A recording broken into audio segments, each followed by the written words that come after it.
Hello and welcome viewers. You're watching our continued coverage of the budget, and joining us right now are three very eminent persons responsible for the entire budget making exercise. Of course, we have the Chief Economic Advisor, we have the Finance Secretary and also the DPEM Secretary. Welcome to Sansad TV, all of you, and thank you so much for joining us. Mr. CA, let me begin the program with you. Sir, something that your economic survey also mentioned, creating public-private partnership, ensuring ease of living and ensuring ease of doing business as well.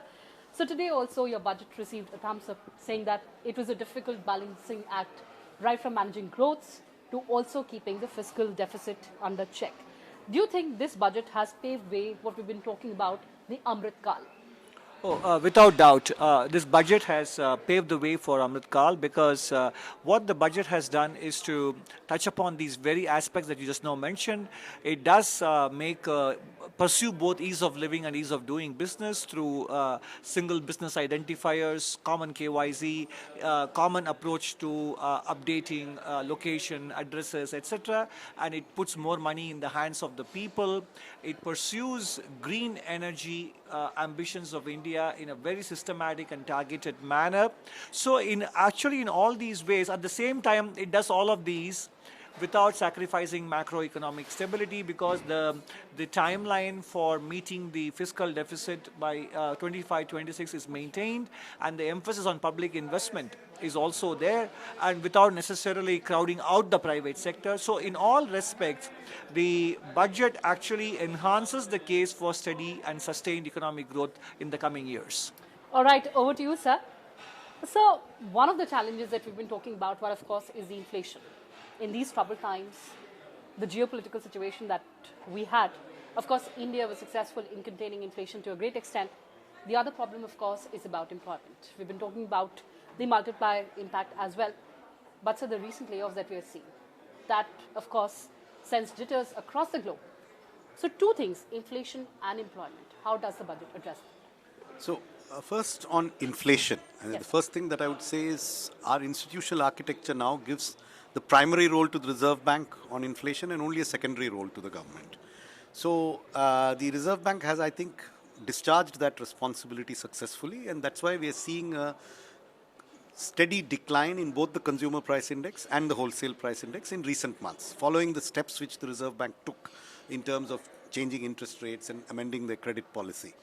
The government has played a supporting role and will continue to play a supporting role in terms of altering import and export duties on items of common consumption, in terms of making releases from a grain stockpile when prices warrant that, in terms of changing tax rates occasionally, as we have done on petrol and diesel. So that supporting role the government will continue to play.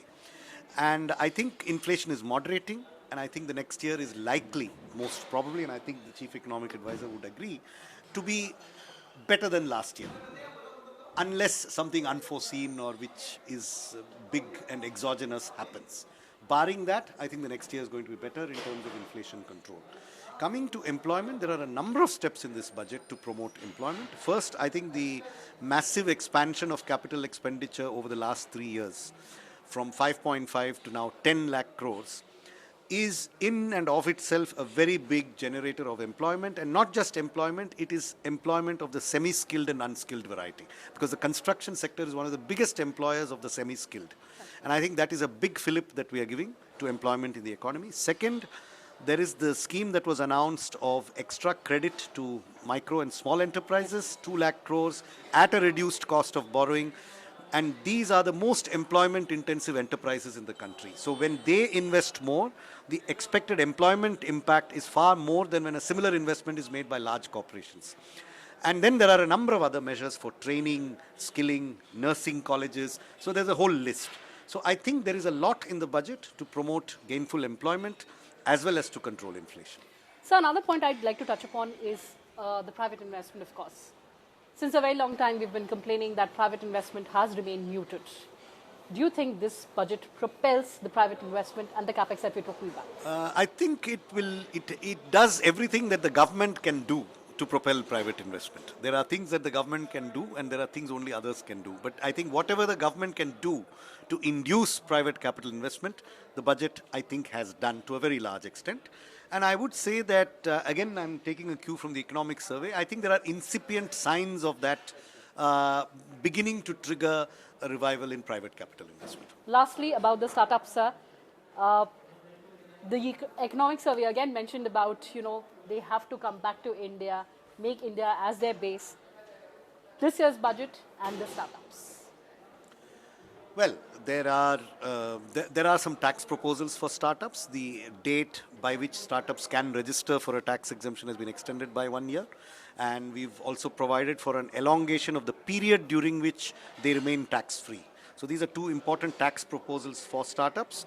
And I think the change in the maximum marginal rate of income tax coming down from 42.7% to 39% is also something that is attractive to successful startups. More of disposable income in that case, so of course, taken. On that note, thank you so much, sir. Let's go to the DPM Secretary now. Sir, the market is volatile. We are living in uncertain times, pandemic, geopolitical situation, the war. In this scenario, your disinvestment target and the challenges ahead. I think you're very right actually, because if we have disinvestments which are critically dependent on several factors, one is the kind of bandwidth we have. The second important thing, as you mentioned, is the markets. The third important thing is that whenever we do market sales, we have to keep in mind the interests of the minority shareholders. And the fourth, of course, is the processes involved and the process time involved in when we are doing actually a transfer of management control, when we do actually privatization.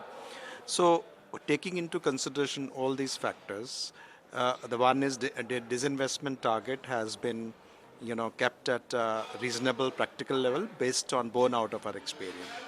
The second most important factors from the CPSC is the dividend that they give. And dividend is important because it is a part of the government savings. Because if you have government is invested in the CPSCs, then they must yield return, first profits, and then from profits they must also send dividend out. Now the profit is also invested in terms of using that as an equity for capex, and capex is another third important factors. And the 10 lakh crores that we have been talking about is only the government capex. Right. But the over and above 10 lakh crores is about 4 lakh crores, which is the capex done by the CPSCs out of their internal and extra budgetary resources. That's right.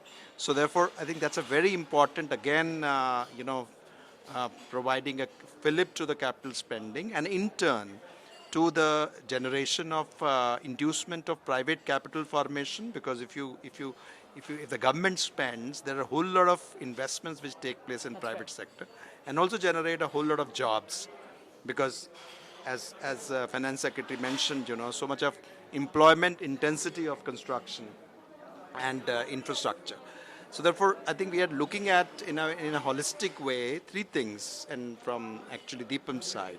One is dividend, another is disinvestment receipts, and the third is, of course, the capex from CPSCs. All right, point well taken. On that note, thank you so much, gentlemen, for giving us that perspective. Thank you. Well, viewers, with camera person Yogesh, I'm Kriti Mishra for Sansad Television.